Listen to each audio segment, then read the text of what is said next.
menjadi generasi di zaman ini, Allah mempercayakan kita menjadi generasi di zaman ini banyak hal-hal positifnya juga ya Bang ya, gitu kan. Kadang-kadang kan orang udah kayak susah banget tuh langsung mikir ya, kenapa sih nggak ketemu di lahir di zaman Rasulullah aja? Ih teman-teman, mual sanggup ya enggak? Mual sanggup. Kita keluar rumah beberapa hari ini panasnya luar biasa ya enggak? Gitu. Kita baru keluar di Tangerang gitu kan, di Arab Masya Allah teman-teman. Ya melepuh kita langsung. Ya enggak, langsung pada merah udah kayak lobster kukus kita. Ya, gitu. Jadi jangan sok-sokan kita kayak sok paling tangguh gitu kan, hidup di zaman dulu ya. Gitu. Mau beli barang ke Indomaret kagak ada aja kita udah kayak misuh-misuh ya kan. Kenapa sih nggak ada, giliran butuh aja gitu ya. Gitu. Zaman dulu kagak ada Indomaret teman-teman. Ya enggak? Ya. Nah, jadi Allah menciptakan kita di zaman ini. Artinya Allah percaya bahwa kita sanggup untuk ada di zaman ini juga. Di sisi lain juga teman-teman, kalau kita membandingkan ya, ibadahnya orang zaman dahulu ya, itu kan sangat luar biasa ya. Kalau kita mendengar kisah-kisahnya kan, bagaimana Rasulullah itu sholat malam sampai kakinya bengkak, ya enggak? Ya, luar biasa. Sampai matanya juga lebam ketika sholat subuh. Karena apa? Karena beliau begitu mengistighfari dosa-dosanya yang sebenarnya sudah Allah ampuni. Kalau kita nih dosa belum diampuni juga kita kan biasa aja ya. Ya enggak? Bahkan abis nyinyirin tetangga juga kita kayak biasa aja gitu. Enggak ada tuh perasaan berdosa kan? Ya, gitu. Kalau Rasulullah hatinya lembut. Ya, Rasulullah itu kan dimaksum ya. Artinya ketika pun Rasulullah misalnya ya melakukan sebuah kesalahan, Allah akan tegur saat itu juga sehingga Rasulullah langsung bertobat dan langsung minta maaf. Dan Rasulullah dimaksum artinya langsung diampuni. Beda sama kita, ya enggak? Masih enggak jelas juga ibadahnya kayak gimana. Dimaksum juga enggak, songongnya luar biasa, ya enggak? Gitu. Pokoknya kalau udah nulis status udah si paling aku gitu kan. Gitu ya. Apalagi kalau udah ngomongin keburukan orang, ya kan? Kalah malaikat mah, ya kak? Kayak gitu ya. Bukan kita itu mah, orang lain di luar sana. Yang di sini mah insya Allah baik-baik, ya kan? Kayak gitu ya. Jangan bangga disebut spek malaikat ya teman-teman ya. Jangan bangga. Karena kalau orang ngomong kayak gitu ke kita, berarti dia lagi bahasa kitanya menyungkun ya. Gitu. Hiperbola atau ya sarkas gitu kan. Kalau sarkas mah justru keras ya. Ini mah sebaliknya bang. Gitu kan. Majas majas hiperbola ya? Oh, bukan guru bahasa Indonesia sih. Guru hiperbola mah lebih kan. Menjadi belajar bahasa Indonesia ya. Udahlah itu buka lagi aja nanti pakai Gemini. Iya, ada pakai dolar, ada pakai Gemini, ya enggak? Bebas lah apa aja. Tapi jangan berlebihan ya. Jangan memvalidasi diri di AI. Gitu, bahaya. Nah, poinnya kemudian kita memahami kondisi saat ini untuk membuat kita bisa memberikan sikap terbaik terhadap situasi yang ada. Bukan untuk menakut-nakuti kita juga ya. Misalnya di zaman ini Masya Allah ya, sama AI juga tetap meriset bagaimana perkembangan AI dan lain sebagainya gitu. Bahkan yang terakhir itu kan sekarang menciptakan sesuatu udah sangat demikian mudah ya. Begitu. Termasuk hal-hal yang dulu butuh effort mahal banget tuh ya, menganalisis data dan lain sebagainya, cukup kita masukin sumber-sumbernya sekarang sangat luar biasa. Mungkin tidak lama lagi dalam waktu 2 tahunan ya, 1, 2 atau 3 tahun ada banyak sekali profesi yang itu sudah tidak lagi diduduki oleh manusia. Itu ya. Artinya di sini kita sebagai manusia harus punya kecerdasan lebih. Itu ya. Kalau kita dengan kondisi yang ada memilih untuk mengeluh, tidak akan mengubah apapun. Selain kemudian itu akan menjadi semakin berat buat kita. Tetapi kan Allah menciptakan kita punya potensi yang jauh lebih besar daripada apa yang bisa kita lihat ya. Kayak gitu. Dan yang paling utama adalah bagaimana kita mengasuh dan mengasah mentalitas kita menjadi pribadi yang tangguh. Karena kalau mental kita tangguh, ujian sebesar apapun juga insya Allah bisa kita hadapi. Sakit mah akan terasa sakit ya. tetap ya, mau kita sekuat apapun juga luka itu akan tetap terasa sakit, tapi nanti persepsi kita terhadap luka itu akan berbeda. Orang yang lemah akan menganggap luka itu adalah beban, adalah siksaan, ya, adalah bentuk merasa dihianati oleh dirinya sendiri. Ada yang sampai kayak gitu loh. Kenapa sih gue sakit mulu gitu kan? Ya, kenapa sih aku yang diginiin? Itu kan sebenarnya bentuk pengkhianatan ke diri sendiri ya, karena bahkan dirinya tidak mencoba memahami tentang itu semua. Tapi orang dengan mentalitas yang bagus, yang positif, nggak gitu. Kalau sakit, oh berarti emang saatnya berobat, gitu. Ya nggak? Sebenarnya sesimpel itu kan ya, ya kan? Gitu. Sakitnya parah, oh iya berarti Allah lagi negur nih, mungkin ada beberapa hal buruk yang saya lakukan yang perlu saya evaluasi. Kayak gitu ya. Termasuk juga ketika bukan fisik yang disakiti, tapi hati yang disakiti. Gitu. Orang yang mentalnya tangguh, ya, dia tidak memilih untuk membangun narasi yang menyakiti dirinya sendiri. Ya, tetapi dia akan membangun narasi yang akan semakin menguatkan dirinya. Gitu. Ada permasalahan rumah tangga, dia akan memilih, oh, misalnya mohon maaf ya, oh pasangan saya toksik, dan dia jago banget memanipulasi kata-kata sehingga membuat selalu saya yang salah di situasi apapun. Oh, berarti itu mah masalah dia. Gitu. Masalah saya mah ya, saya punya kelemahan tapi saya juga punya kelebihan. Itu ya. Jadi kita adil aja teman-teman ya. Menilai diri kita tuh harus adil. Kita buruk, iya, terimalah kalau kita buruk. Tapi bukan berarti tidak ada kebaikan yang kita punya. Ya, makanya jangan pernah rapuh oleh hinaan. Gitu. Orang yang menghina kita itu bukan karena dia benar, tapi karena dia tidak tahu potensi kebaikan yang kita punya. Gitu ya. Jadi sebatas itu aja, ya. Dan apakah kita butuh dia tahu untuk mengetahui, dia tahu kebaikan-kebaikan kita supaya dia berhenti untuk mengejek? Enggak juga. Karena haters just gonna hate ya. Ya enggak? Gitu. Haters ya dia akan membenci kita meskipun meskipun kita tuh udah kayak hebat banget ya. Kayak gitu. Nabi aja kedengeran loh, Bang. Ya. Terlalu botak. Ya. Sebenarnya yang tadi Abi bilang gitu, suara A itu kenceng. A tuh kalaupun di sini A nggak pakai mic juga sebenarnya jamaah tuh bisa mendengar sampai ke belakang. Gitu. Ya, mungkin beda sama teman-teman yang jarang ngomong ya. Teman-teman sekalinya misalkan yang pertama kali jadi guru 2 jam aja suara langsung serak kan. Dulu A juga sama di awal-awal mah, cuma sekarang udah kebiasaan. Ya, karena dulu seringkali mengisi kajian, workshop, seminar, kadang selesai malam gitu. Jadi ini aja ya, alhamdulillah Allah melatih pita suara kita. Tapi ya giliran batuk mah sama juga, ya enggak? Serak mah serak aja, cuma itu aja ya, ada beberapa pembiasaan. Jadi walaupun ini agak jauh juga insya Allah masih tetap kedengaran juga. Gitu. Sebenarnya masih dengar suara kan? Ya, gitu. Ya. Jadi untuk yang tadi itu kita belajar dulu nih situasi yang sedang kita hadapi sekarang seperti apa, tetapi dengan sebuah pemikiran yang dewasa ya, dengan sebuah kondisi mentalitas kita yang sehat. Ya. Supaya kita tidak terjerumus ke dalam pikiran-pikiran yang negatif.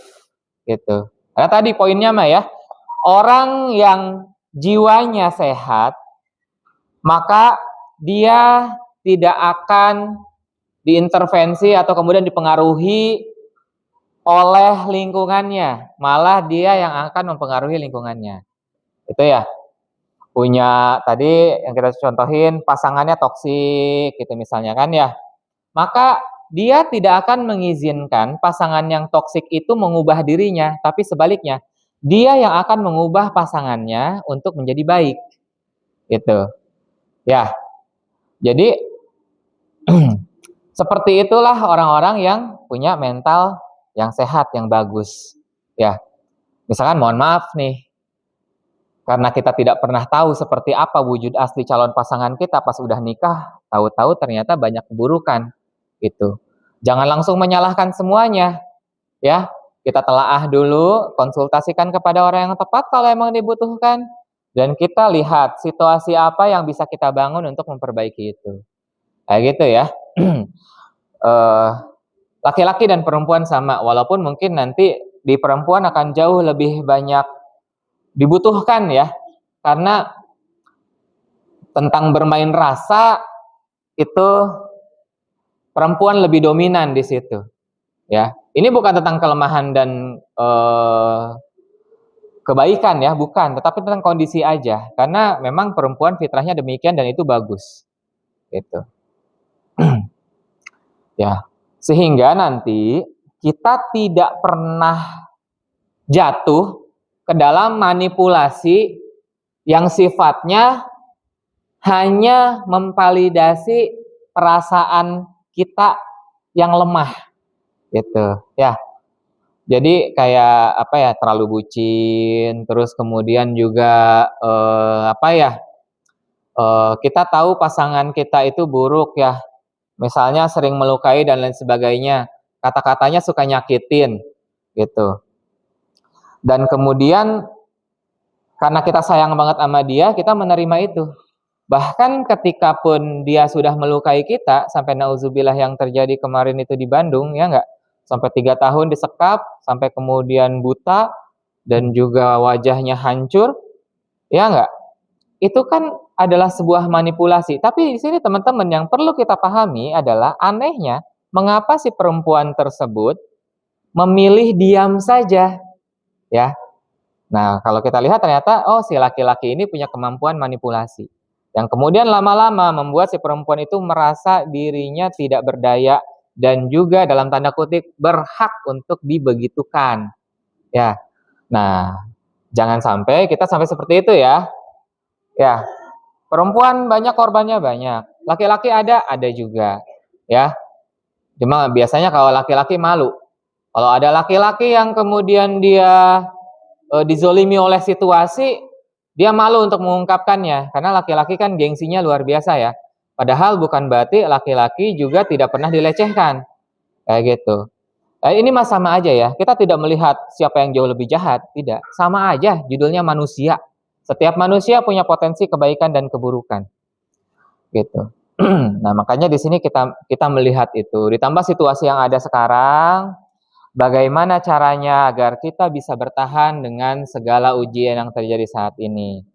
Jadi, ya itu ya, kita kembalikan lagi. Selama jiwa kita tangguh, selama mental kita sehat, teman-teman, ujian sebesar apapun itu insya Allah bisa kita jalani. Ya, rasa sakitnya akan sama, bahkan bisa jadi lebih. Tetapi nanti cara orang yang tadi dia punya keimanan, punya mental yang sehat, itu berbeda sikapnya itu. Ya. Kalau kita berbicara ujian, para nabi dan rasul itu ujiannya jauh melampaui manusia biasa. Ya. Jauh melampaui manusia biasa. Gitu. Tetapi mereka punya sikap yang elegan ya enggak? Ya, karena memang jiwanya dikuatkan dengan tauhid. Mentalnya sehat. Tetapi sebaliknya beda lagi. Itu ya. Kalau kita berbicara misalkan ambil contoh salah satunya adalah kenapa perang Badar terjadi, teman-teman? Perang Badar terjadi itu karena kubu orang-orang musyrik, orang-orang kafir Quraisy itu overthinking sama insecure. Kayak gitu. Penyakit anak muda zaman sekarang. Ya. Ketika mereka melihat ada kafilah muslim, ya, mereka dapat informasi itu, oh mereka langsung berpikirnya macam-macam. Oh jangan-jangan nih, gitu bang. Kayak gitu, ya. Padahal kalau kita lihat orang Islam itu saat itu kan sedikit banget ya, kecil, sedikit banget. Tapi karena mereka overthinking berlebihan tuh ya, gitu. Terus juga insecure juga, ditambah lagi pemikiran mereka tidak dilandasi dengan tauhid. Ya udah pasti kayak gitu. Sehingga mau berapapun pasukan yang mereka punya pada saat itu, dan muslim pada saat itu justru berada pada ketakutan, sehingga mereka tidak punya pilihan selain hanya menyandarkan semua ekspektasi kepada Allah aja. Itu ya. Sampai kemudian pada saat itu Rasulullah sampai ngebaiat satu persatu. Ya, para sahabat itu dibaiat satu persatu, diminta komitmen satu persatu. Karena pada saat itu para sahabat itu dalam kondisi yang memang belum benar-benar stabil. Apalagi orang Madinah baru masuk Islam, ya nggak? Kayak gitu teman-teman. Ya. Tapi ternyata justru ketundukan orang-orang Muslim, orang-orang yang beriman pada saat itu, semakin mereka tunduk, ya, maka Allah semakin memberikan penjagaan yang sangat luar biasa. Itu ya. Kan mereka juga takut ya. Tapi kemudian Allah memberikan mereka gerimis, rintik-rintik. Membuat mereka harus masuk ke dalam tenda dan kemudian mereka dibuat tidur terlelap. Dan diberikan mimpi yang sangat luar biasa. Kayak gitu. Sehingga ketika bangun itu mereka fresh. Gitu kan ya. Begitu sebaliknya. Gitu. Kalau kafir Quraisy pada saat itu dibikin sibuk. Dibikin gak bisa tidur. Pesta, mabuk-mabukan. Gitu kan ya. Sampai tidurnya juga ketiduran. Makanya pas paginya pontang-panting. Ditambah lagi kemudian mereka tahu jumlah umat Islam pada saat itu sedikit. Itu kan ya. Sombong mereka. Sehingga secara psikologis saja sebenarnya sudah bisa kita pastikan kondisi kafir Quraisy pada saat itu sudah kalah. Itu kan ya. Ya. Dan banyak sekali dalam sebuah kisah-kisah gitu kan. Ternyata ketika seorang mukmin itu hanya bersandar kepada Allah saja, itu kan ya. Kan Allah ngasih tahu dalam Al-Qur'an ya. Itu kan. Ketika seorang muslim mengayunkan pedangnya gitu kan ya. Itu sebenarnya kan pedangnya itu nggak nyampe, tapi ternyata ayunannya itu kan ya. Jadi ketika, mohon maaf ya, misalkan contohnya tuh pedangnya begini nih, gitu kan ya, mengayun di dekat lehernya, nggak kena, tapi lehernya langsung putus, kayak gitu. Jadi artinya di situ bukan orang Islam yang sebenarnya membunuh para kafir Quraisy itu, tapi itu semuanya terjadi karena pertolongan Allah. Itu kan ya. Nah, di kondisi yang seperti ini tadi Muslim sudah sangat luar biasa. Allah memberikan pertolongan yang benar-benar di luar nalar. Gitu ya. Dan ini seringkali terjadi dalam kehidupan kita sebenarnya ya. Mungkin memang mukjizatnya tidak sampai seperti itu karena yang kita hadapi juga tidak sampai selevel itu juga. Ya kan? Yang kita hadapi masih ada dalam lingkungan kita lah ya. Tentang bagaimana kita menjadi suami, tentang bagaimana kita menjadi istri, tentang bagaimana kita menjadi ayah, tentang bagaimana kita menjadi ibu, bertetangga, menjadi menantu, terus masuk ke lingkungan sosial yang lain, gitu. Permasalahannya ada di situ, ya. Dan seringkali kalau kita mau jujur, bahkan sesuatu terjadi, ya, dan masalah itu selesai ketika tidak pernah benar-benar kita pikirkan karena memang kita tahu Allah itu yang menyelesaikannya. Kayak gitu. Terutama buat orang-orang yang beriman. Orang-orang yang terbiasa untuk curhat pada Allah dalam setiap sujudnya. Ya. Orang-orang yang terbiasa mengobati luka hatinya dengan memperbanyak istighfar. Ya. Orang-orang yang terbiasa bertaubat meskipun kesalahan itu ada pada orang lain. Kayak gitu. Orang-orang yang seperti ini yang akan jauh lebih mudah mendapatkan pertolongan Allah. Ya, bahkan dalam banyak kasus teman-teman ya. Dalam banyak kasus ketika ada orang datang ke kita untuk konsultasi gitu kan ya. Seringkali yang kemudian kita arahkan adalah terlepas dari siapapun yang salah. Kalau kita ingin keluar dari masalah tersebut, mulailah dengan banyakin istighfar dan sholat taubat. Kayak gitu. Ya, sholat taubat itu Masya Allah. Ya, itu sangat luar biasa. Begitu. Ya, jadi kita benar-benar bertobat. Kita melakukan sholat taubat bukan berarti kita menjadi manusia paling buruk, bukan. Tetapi kita menjadi manusia yang paling sadar diri. Gitu. Sadar diri sendiri juga, itu ya. Jadi ketika kita mengamalkan sholat taubat, validasinya itu bukan berarti seperti itu ya. Tapi validasinya itu adalah di hadapan Allah mah kita itu cukup sadar diri gitu kan. dan kita bertobat. Bahkan pun jika itu adalah kesalahan orang lain, kita bertobat juga. Ya Allah, saya mohon ampun karena saya masih menyimpan benci terhadap orang tersebut yang menyakiti saya. Kayak gitu. Ya, sampai saat ini beneran ya Allah, nggak bisa nih saya maafin orang itu, udah zolimnya luar biasa gitu. Dan kita bertobat karena hal tersebut, bukan karena kita yang mengawali dosa-dosa itu. Kan justru orang tersebut ya yang kayak memfitnah, mungkin juga mohon maaf ya menyelingkuhi pasangan kita, terus juga orang tersebut yang membuat kita dibenci oleh keluarga besar atau dalam lingkungan tempat kerja, tapi ternyata kita yang minta maaf. Oh, itu kan udah jadi karakter yang luar biasa, teman-teman. Cuma orang waras yang mau mengakui hal kayak gitu. Itu ya. Makanya berat tuh. Maka ketika kita datang sama Allah, kita bertobat, bahkan untuk kesalahan yang bukan punya kita, tetapi kita di situ benar-benar sadar diri, itu memberikan efek yang sangat luar biasa. Kalau seorang hamba Allah udah kayak gitu, Allah malu ketika tidak membantu hambanya tersebut. Kayak gitu ya. Cuma jangan mengandalkan sholat tobatnya kalau sholat 5 waktunya kita belum lancar ya. Itu sholat 5 waktunya dulu. Itu dijalanin. Iya Bang, itu yang wajib, ya enggak? Ya, amalan sunnah tidak akan memberikan efek apapun kalau amalan wajibnya tidak dilaksanakan. Itu ya. Jadi yang wajibnya dulu kita jaga, baru kemudian yang sunnah-sunnahnya. Kayak gitu.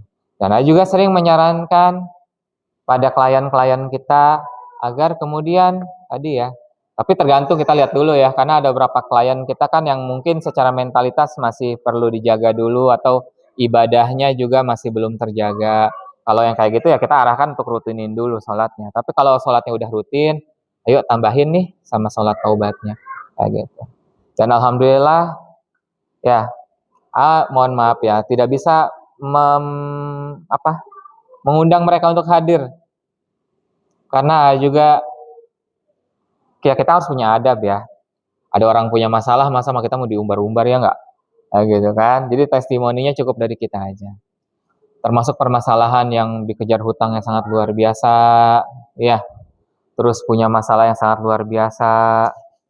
Ketika sudah mulai sholatnya rajin dan sholat taubatnya itu dia lakukan rutin, itu hati dia cenderung jauh lebih tenang meskipun masalahnya belum benar-benar selesai. Ya, seorang suami yang kehilangan istri, seorang istri yang kehilangan suami, ya baik itu karena meninggal, baik itu karena diselingkuhi, itu kan ya. Bisa jadi mungkin pasangannya tidak pernah kembali, tapi ternyata pikirannya sudah bersih, kayak gitu. Ya, bisa melihat juga kondisi yang terjadi seperti apa. Ya. Nah, jadi itu yang kemudian kita arahkan. Gitu. Nah, dari cerita-cerita tersebut, itu sudah benar-benar mengantarkan kita pada sebuah kesimpulan bahwa ternyata punya hidup yang diatur sama Allah itu jauh lebih enak dibandingkan kita sendiri yang ngatur. Karena kita bahkan tidak pernah punya kemampuan untuk menulis takdir kita sendiri ya. Gitu. Kita hanya bisa mengupayakan dan berdoa. Tapi tadi tuh, kalau kita sudah sampai ke situ, justru kebahagiaan bakal lebih mudah untuk kita raih, kan? Jadi ketika kita sudah menyandarkan itu kepada Allah, maka kemudian disitulah pertolongan Allah akan datang min ghairi hisab, dari arah yang tidak pernah kita duga-duga, min haitsu la yahtasib, gitu. Dan skenario dari Allah seringkali seperti itu. Ya, pada saat kita sudah menyerah, bahwa kita sudah gagal berkali-kali, tiba-tiba ya pada saat itu kita pasrah kepada Allah, ternyata Allah memberikan jawabannya itu di situ, gitu kan ya. Pada saat kita sudah tidak lagi punya ekspektasi terhadap apapun, ternyata di situ Allah ngasihnya lebih. Itu ya. Justru pada saat kita semakin membangkang dan kita semakin melawan apa yang Allah berikan kepada kita, itu akan menjadi semakin berat dan membuat kita semakin jauh. Ya, karena frekuensinya nggak nyambung, teman-teman. Frekuensi Allah itu ada di FM gitu misalnya ya. Karena kita ngelawan terus, kita masih ada di AM aja terus. Mau diputar sampai berapa kali juga nggak akan nyambung. Gitu. Jadi frekuensi kita harus sama dulu. Gitu. Ya tadi ya, kita bersandar. Walaupun tetap ya, kita juga butuh yang seperti ini. Jangan terlalu mengandalkan isi kepala kita. Ya, kita tidak diizinkan untuk menerjemahkan Al-Quran berdasarkan isi kepala kita sendiri. Ya, ilmu agama itu harus punya guru. Gitu. Apalagi mohon maaf ya, ada gurunya siapa? Mbah Google gitu ya. Atau kalau sekarang tadi tuh ya, AI gitu kan ya. Tanyain semuanya ke AI. Jangan dulu teman-teman ya. Gitu. Juga sudah mencoba beberapa kali dan ternyata ada beberapa hal yang tidak bisa dilakukan oleh AI. Yaitu apa? Jawaban-jawaban yang bukan hanya sesuai dengan kondisi diri kita, tetapi yang dia juga membantu kita untuk keluar dengan cara yang tepat. Itu. Ya, AI itu kan ngasih jawaban yang terlalu banyak memvalidasi diri ya. Ya enggak? Bagus, bagus. Tapi bisa jelek juga. Karena ada beberapa orang yang justru ketika digituin egonya yang makin bertahan ya. Makanya di sini juga sering diskusi dengan psikolog-psikolog muda, psikiater gitu kan ya, yang masih pada muda-muda tuh ya. Karena beberapa psikolog dan psikiater muda itu terlalu banyak memvalidasi pasiennya, terus kemudian lupa bahwa klien kita adalah makhluk sosial. Kayak gitu. Padahal kita tidak akan pernah mendapatkan kebahagiaan kalau kita hidup sendiri. Teman-teman, kalau kita lagi stres, kita akan semakin stres dan depresi ketika kita mengurung diri ya. Gitu. Dan itu nggak bisa digantiin. Kita boleh sekedar menarik diri, tapi sebentar aja. Ya, tidak boleh lebih dari 3 hari. Kalau lewat dari 3 hari, dijamin depresinya makin akut. Itu ya. Depresi akut. Iya bang.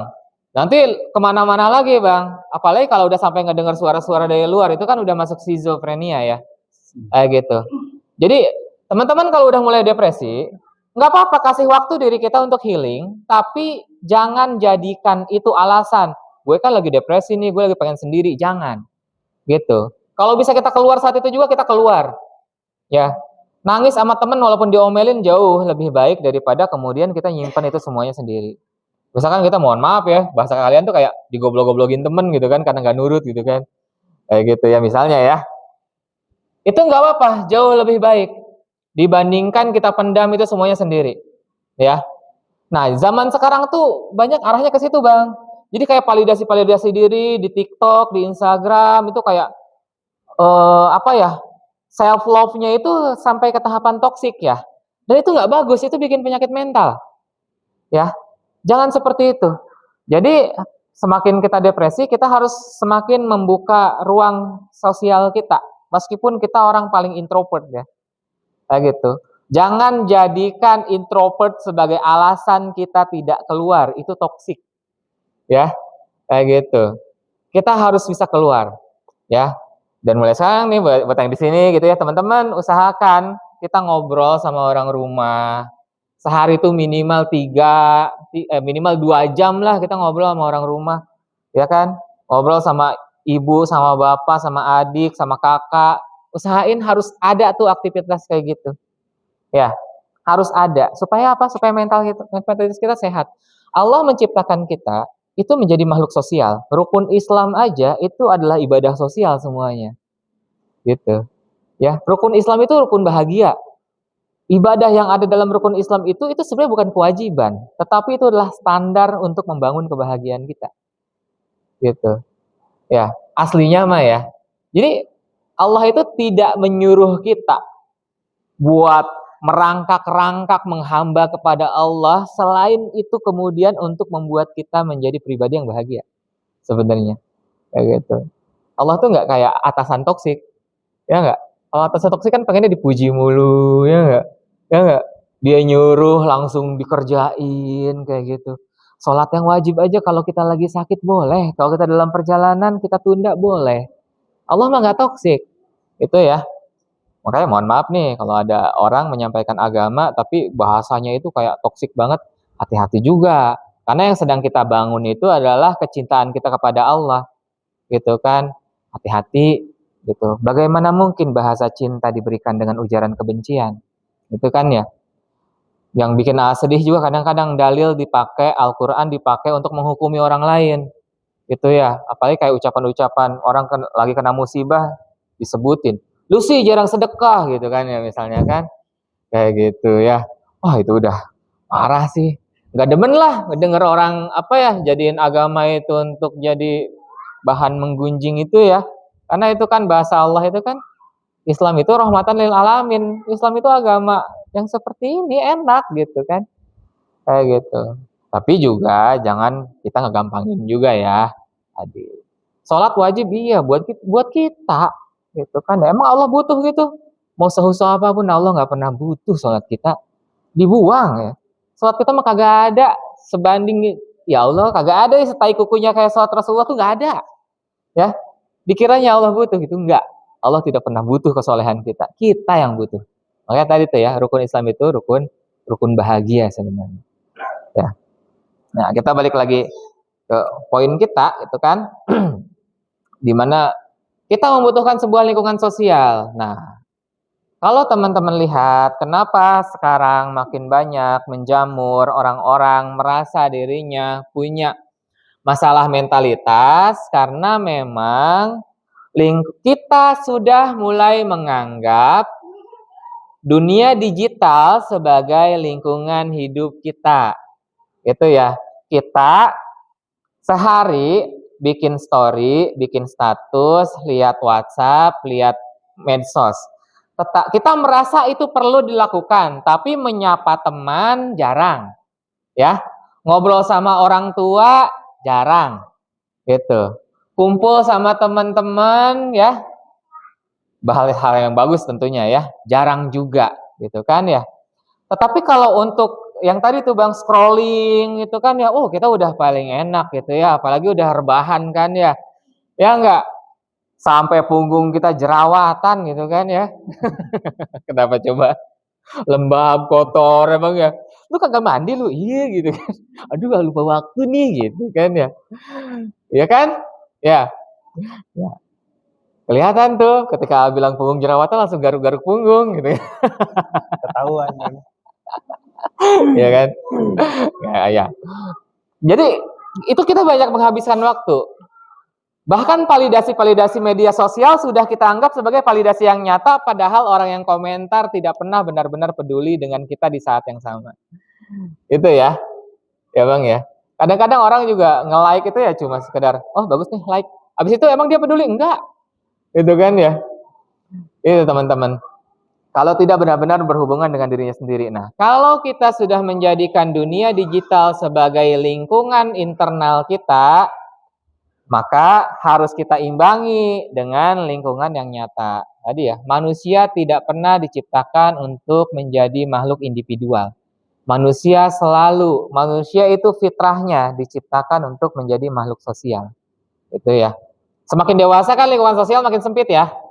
Maka jaga yang sudah ada gitu. Dan kita harus berkorban tuh.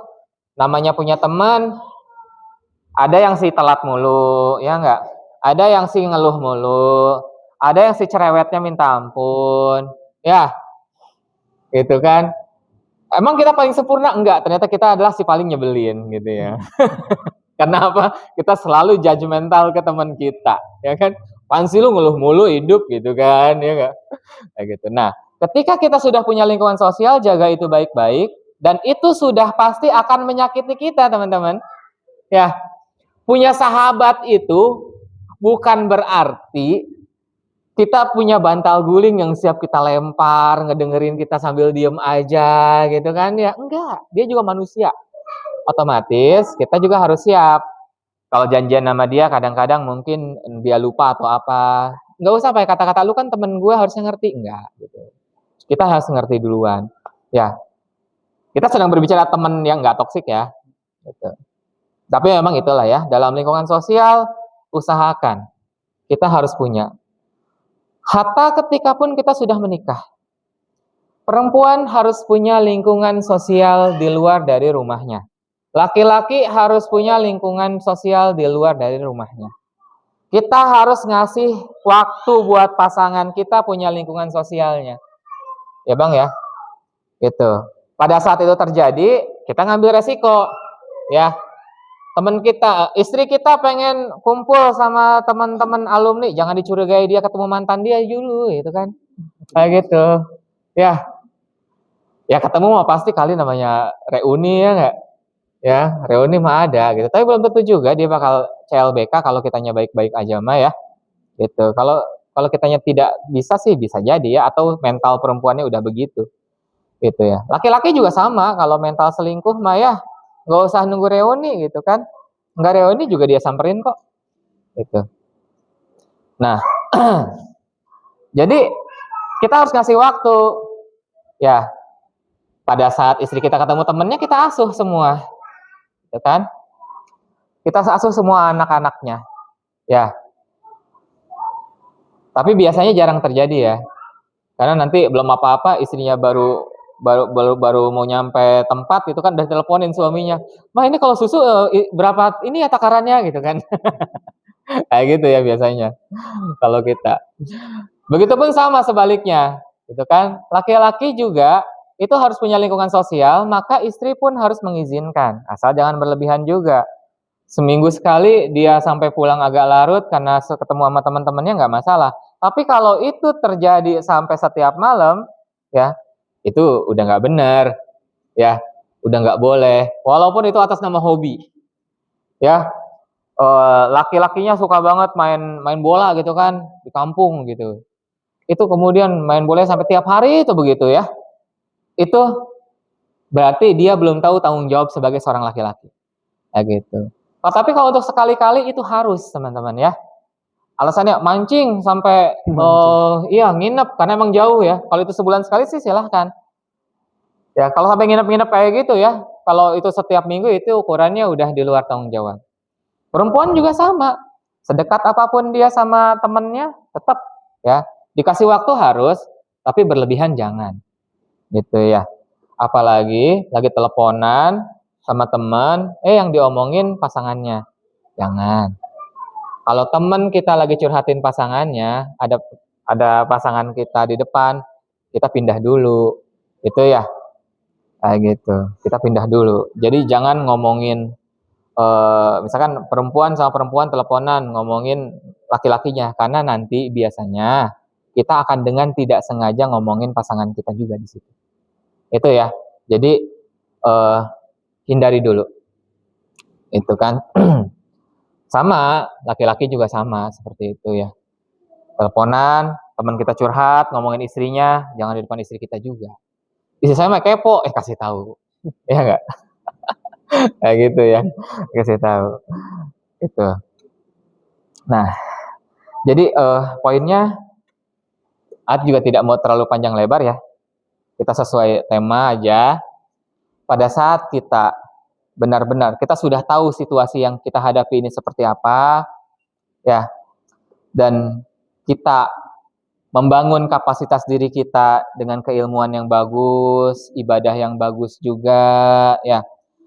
Maka di situ nilai kepasrahan kita akan naik dan pada saat kita pasrah justru pada saat itulah pertolongan Allah sangat dekat buat kita, teman-teman. Itu justru pertolongan Allah itu akan semakin jauh ketika kita semakin banyak melakukan pembangkangan kayak gitu ya, bukan karena Allah nggak suka dengan cara itu tetapi karena frekuensi kitanya yang melenceng jauh. Itu ya, karena kalau Allah sudah kasihan banget mas sebenarnya bisa aja, cuma kan Allah itu pengen membuat kita itu terus menerus ya. Allah tuh pengen membuat kita terus menerus jadi orang baiknya, jadi bukan di momen itu aja. Itulah kenapa kita harus bangun dulu tuh frekuensinya, biar nanti terus-terusan demikian.